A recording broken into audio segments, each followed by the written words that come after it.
This video will explain how to assign functions to reconfigurable controls and how to manage these settings.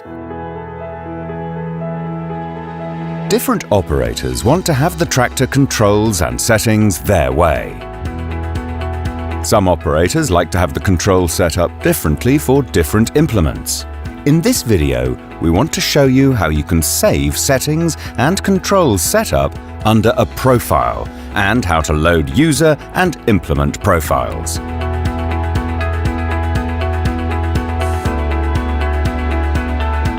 Clicking this Quick Access button, you will access the Controls Assignment screen. On the left part of the screen, you can see the three elements you can reconfigure, namely Command Pro, E-joystick, paddle pods and iTech buttons. Specifically, on Command Pro, you have 11 functions that can be freely configured. If you work with an implement where you need to switch AutoTrack on and off regularly, for example a slurry tanker, you can save the AutoTrack Engage functions on a switch you can easily reach with your thumb on the joystick.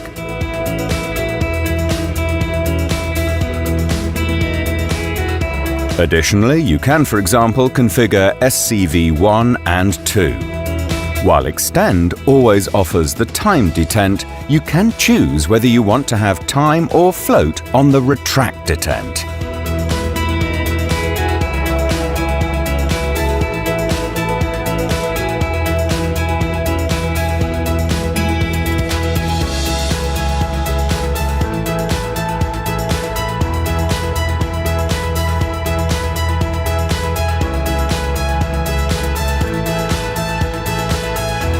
You may want to store your settings to recall them later. Click on the Save button and then on Save Current Settings. Select Create New Config. A pop-up screen will ask you which elements you want to save under this profile. As you can see, it is not only Command Pro settings that can be saved, but also the display settings related to the functions in the list. Click on Save.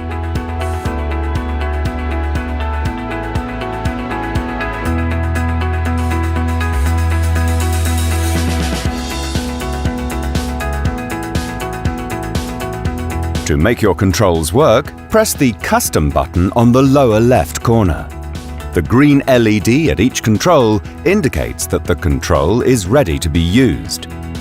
If the LED is not green although you hit Custom, check whether your control is locked through the Lock button on the command arm. By the way, the Lock button can be used to lock functions in order to prevent inadvertent actuation, for example, on the road.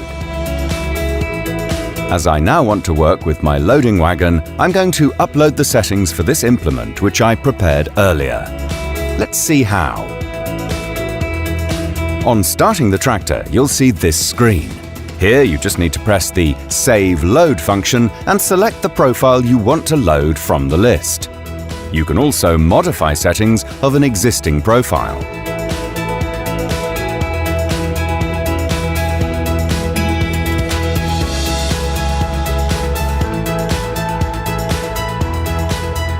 To activate the loaded configuration, press the Custom button on the lower left.